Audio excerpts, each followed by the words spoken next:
Chapter 3. Parthian Dominance.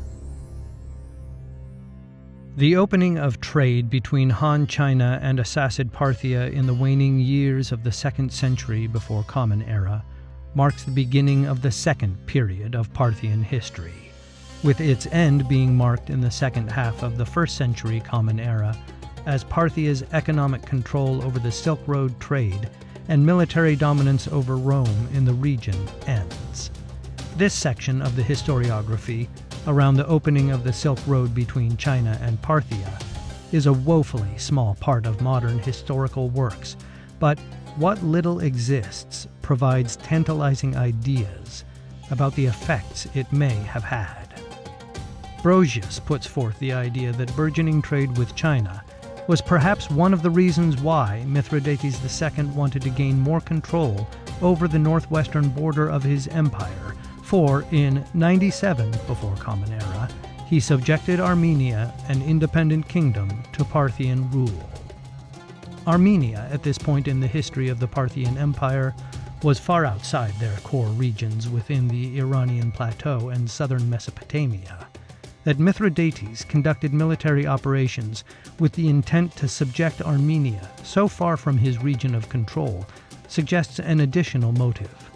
I believe this motive was economic in nature, which can be reasoned from the times that Armenia was considered valuable to Parthian interests, combined with the information known about the steppe road trade route, which was in operation at this time. Brosius says nothing more on this topic, leaving it frustratingly vague, especially when considering only the overland Silk Road trade passing through the Iranian plateau.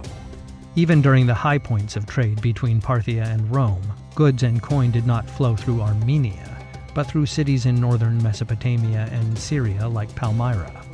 This leaves Armenia out in terms of its independent economic value. But when one considers the goods flowing in from the Eurasian steppe, Mithridates' actions and Armenia's value become more tangible. In the literature surrounding long-distance trade between Han China, Parthia, India, and Rome, two main routes are discussed to the point of near exclusivity: the Silk Road overland route through the Iranian plateau, and the spice route between India and Egypt over the Indian Ocean. While both are certainly important and compose the vast majority of the luxury good trade between these empires, a third route existed as well, waxing and waning in importance as its neighboring trade routes fluctuated through the years. This steppe road, as Raoul McLaughlin calls it, is not a new idea, but rather an economic exploration of traditional nomadic movement across the Eurasian steppe. On this steppe road, goods were not transported by merchant caravans or imperial envoys, but by the steppe people who populated the region. Goods were acquired from China, either through the raiding of settlements or the acquisition of tribute, and were transported across the Eurasian steppe by the many tribes that populated the area. The end point of this steppe road is more nebulous than the Silk Road or Spice Route, as nomadic groups often traded with settled societies on the southern border of the Eurasian steppe in Bactria and Transoxiana, making exact calculations difficult. However, McLaughlin argues that much of the luxury goods that survived their passage on the steppe made the journey north of the Aral and Caspian Sea before terminating at trade posts on the Black Sea, both north and south of the Caucasus Mountains, an area controlled by Armenia. With this context, the actions of Mithridates II start to make more sense. Having traded luxury goods with Han China for over a decade by the beginning of the 1st century before Common Era, Armenia represented two things: an additional source of luxury Chinese goods and a potential competitor to Parthian merchants in selling their own goods. For reasons related to their handling of the Kushan Empire that I will explore in Chapter 4, I believe the former was a far more driving concern to the Parthian kings than the latter.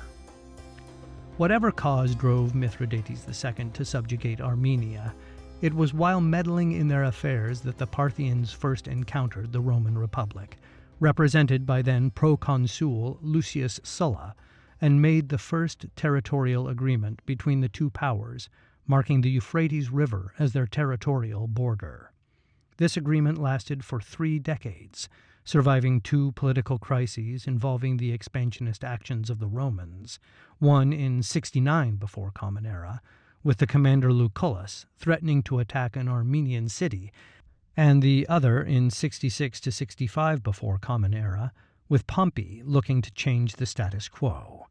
More than anything, the actions of Rome and Parthia in the first 40 years of the 1st century before Common Era are indicative of the two powers feeling out the strengths and weaknesses of the other, an unsteady peace that violently collapsed in the 50s before Common Era, as the triumvir Crassus made war on the Parthian Empire. The beginnings of open military conflict between the two powers resulted in a century and more of Parthian dominance on battlefields, largely outside their core territories. In 53 before Common Era, at the Battle of Carrhae, the Parthians inflicted a brutal defeat upon Crassus, killing or capturing tens of thousands of Roman soldiers, and deporting the surviving captives to the eastern edge of their empire. Within a decade of this victory, the Parthians launched a major raid into Roman Syria and were only forced back after years of pillaging Roman territory. In 36 to 33 before Common Era, the Parthians beat back a Roman invasion under Mark Antony, inflicting a major defeat upon the general and killing tens of thousands more Roman soldiers. This series of losses convinced the expansionist and militaristic Rome to establish a peace in 20 before Common Era with Parthia that persisted for half a century. Not until the 30s Common Era did Rome attempt to re-establish political and military control over Armenia, prompting military action from the Parthians in the wars between 58 and 63 Common Era. This last set of conflicts, establishing a sort of dual control between Parthia and Rome over Armenia, was also the last military conflict in this second period of Parthian history, and the last time for a century and a half that Parthia achieved military and political success against the Romans. This military success is the most clearly visible hallmark of this second period of Parthian history, but it does not exist in a vacuum. This is also the period of history where Parthia saw the most success in controlling their economic interests in general, and the Silk Road in particular, with the socio-political benefits that naturally came from such success. Rather than an Oriental empire in decline due to claims of the powerful nobility that de Beauvois and Coleridge discuss, the Parthian Empire of this period was dominant, politically and militarily. Rather than their repeated military conflicts with Rome fracturing their power, the Parthians of this period presented a united front against Roman political intrigue and military might. The Parthians not only controlled their own territory to great effectiveness, but were also able to launch a major, years-long raid into Roman territory and compete politically with the Mediterranean superpower over the political fate of Armenia.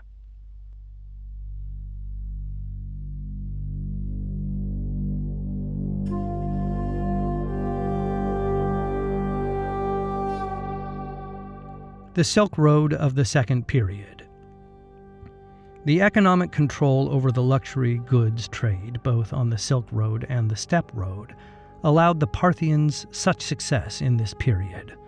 For this discussion, we turn once more to Han China and the late 2nd century before Common Era for the true beginnings of the legendary trade route. Once the Han Emperor and the governing elite knew of Western settled peoples, trade began quickly. By 119 before Common Era, the Han were able to reoccupy lands north of the Yellow River that had previously been under Xiongnu control. By circa 111 before Common Era, Sima Qian writes that up to 10 trading caravans were setting west annually, sometimes comprising complements of several hundred men. In 104 to 102 before Common Era, the farthest commanderies of the northwest regions were established, creating trade routes safe from the worst predations of the Xiongnu tribes, making long-distance trade a far safer activity. Less than a decade later, the Parthians subjugate Armenia, cementing a new endpoint for not only the Silk Road trade they had been benefiting from, but also the steppe road and the goods that traveled upon it as well. Moving briefly back to McLaughlin and the steppe road, it was once again Han Chinese policy that drove the economic development of this trade route. With the steppe road luxury goods originally obtained through raiding of Chinese towns and villages, there were frequent reprisals and conflicts between the Xiongnu and Han living on their northern border. However, developments in Han diplomatic strategies simplified the process greatly. Instead of trying to fight the Xiongnu, the Han instead gave them annual bribes of coinage, silk, and food, with the intent to mold the nomads into a form of economic domestication. By all measures, the Han Chinese seem to have been successful at this policy. The Xiongnu of later years were less violent on the whole, and by the end of the 1st century before Common Era, the Xiongnu were so indebted to Chinese economic activity that acquiring access to the border markets of the Han became important parts of the nomadic diplomatic playbook. This development is important to the discussion of the steppe road because it increased the quantity of luxury goods entering the Eurasian steppe, thus increasing the quantity of luxury goods exiting the steppe in Armenia, increasing its value and sparking continued conflict over its subjugation by both Rome and Parthia. This transference of goods was almost certainly less efficient than the transfer of goods along the Silk Road, or later along the spice route, but the steppe road was also almost certainly in practical operation from long before the Silk Road was established, given our understanding of Xiongnu raiding practices. This flow of luxuries may not have been exceptionally valuable during the high points of trade along the Silk Road, where better quality and larger quantities of goods could be transferred, but during slow periods of trade, the goods that entered Parthia and Armenia from the steppe became increasingly valuable. As well, during the opening of trade between China and Parthia, and later between Parthia and Rome, the wealth that Parthia could extract from the merchants that traveled along the roads was passed on in price to Roman merchants. This spurred Rome to seek out alternative sources of the luxuries coming across the Parthian Empire and gave them an interest in Armenia, that endpoint of the steppe road. The Parthian and Roman interest in Armenia can only be satisfactorily explained through this economic argument that has not been fully made before. Armenia served as a buffer state between the Parthian Empire and Rome, providing them a non-native territory to fight over, to discourage more damaging wars upon their own territory. But this does little to fully explain why Armenia became so important to either empire. The Parthians and Romans already had a common border between Roman Syria and Parthian Mesopotamia, and the military importance of Armenia to one side or the other was relatively small. Even when the two powers went to war, Armenia often acted independently, no matter which side currently had the region subjugated. Not only does viewing Armenia as an economic endpoint of the steppe road explain the fervor with which both Rome and Parthia acted to try and dominate the region, but it also puts forward some explanation of why Parthia, in 216-17 Common Era, reopened hostilities with Rome and made Armenia a battleground once again. It is sufficient to say here that the known decline in trade over the spice route and Silk Road due to war and disease caused a resurgence in importance of the steppe road, with their limited transmission of goods becoming a valuable asset once more to a Parthian empire attempting to regain its position of power. This will be discussed in further depth in Chapter 5.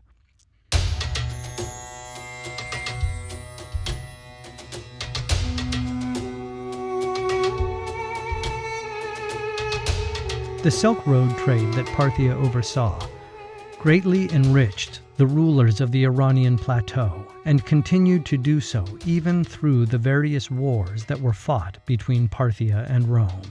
Even during conflict between the two powers, Palmyra remained an intermediary trade city, giving both sides a neutral place to buy and sell goods. Beyond this, we must understand that the caravans traveling through Parthia were not technically Parthian at all. It seems likely that the Parthians were primarily overseers in the Silk Road trade, facilitating safe routes for caravans to travel upon and taxing those caravans to extract their wealth. The caravans themselves were likely made up of local peoples moving goods from one end of their territorial region to the other, transferring to other peoples as they went. As such, the caravans moving between Parthian and Roman territory were like Palmyrene, which gave them some immunity from the conflicts that raged around them. This is not to say that the Parthians did not engage in limiting or changing the relationship of trade through their empire, especially with Rome. For example, the Parthians were able to use their control of the Silk Road and the merchants that plied its routes to their advantage in making peace agreements. One of the terms of the peace agreement between Parthia and Rome in 63 Common Era dictated that Palmyra was to be the only city of trade between the Parthians and the Romans, showing two things. First, that unrestricted trade across the entire Roman-Parthian border was something Rome did not want, implying a discomfort with how much wealth flowed from Roman coffers to Parthian ones. And second, that even though they wished to curtail and regulate the Silk Road trade, Rome was unwilling to tolerate a total cessation of luxury goods coming into the empire. This dynamic, and the desire for luxury goods by the upper classes of Roman society, provided the impetus for much of the next 200 years of Roman economic and political activity in the East. The trade between Parthia and Rome had two major benefits for the Parthians. First, it enriched Parthian coffers, whether indirectly through Roman coin that was spent crossing the Parthian Empire, or directly through the taxation of the caravans that traveled through their territory. Second, this trade forced a tacit agreement between the Parthians and the Romans that war between the two powers could not ever be too deleterious to economic operations, else both sides suffer. Towards the first benefit, there is clear evidence that Roman leadership was upset at the state of economic affairs along their eastern border. Pliny the Elder commented that great effort went into procuring Chinese silks so that our ladies may in public display their charms, while Seneca the Elder commented of silks that wretched flocks of maids labor so that the adulteress may be visible through her thin dress, so that her husband has no more acquaintance than any outsider or foreigner with his wife's body. It is difficult to attribute this kind of writing to simple moral fear-mongering of Pliny or Seneca. Rather, they are better seen as signs that the Roman elite was coming to understand the problems with their consumption of luxury goods from the Far East, made even clearer with the Senate's attempt to ban the wearing of silk by men in 14 before Common Era, an effort that went almost entirely ignored.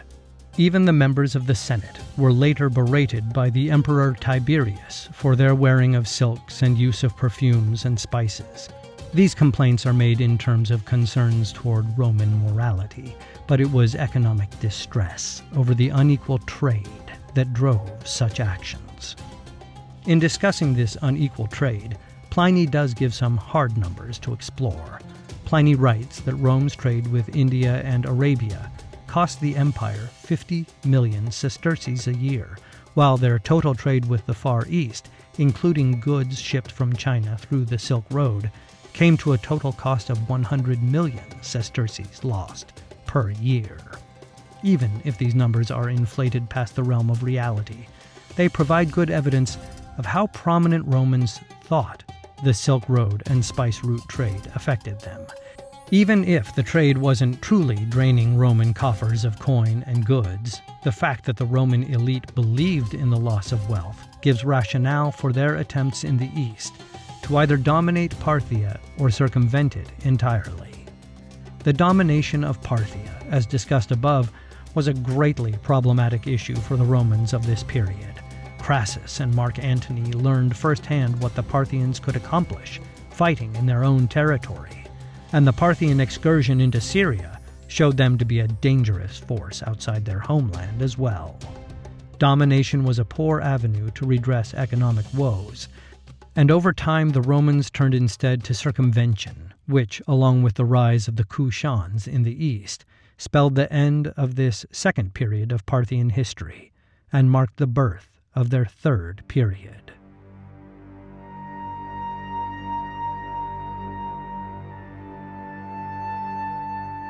The correlation between Parthian political and military success and their economic control of the Silk and Steppe roads is unquestionably strong. As the Silk Road trade continued, Parthia expanded their area of influence and repeatedly met the Roman Republic and then Empire on the field of battle, besting them each time and inflicting upon them vicious defeats. Had the Parthians remained in such control over the Silk Road, or remained militarily dominant as that economic control faltered, there would be less reason to believe this economic argument I have provided. However, as I will explore in this next chapter, the Parthian fall from military and political power and the collapse of their economic control over the luxury goods trade went hand in hand.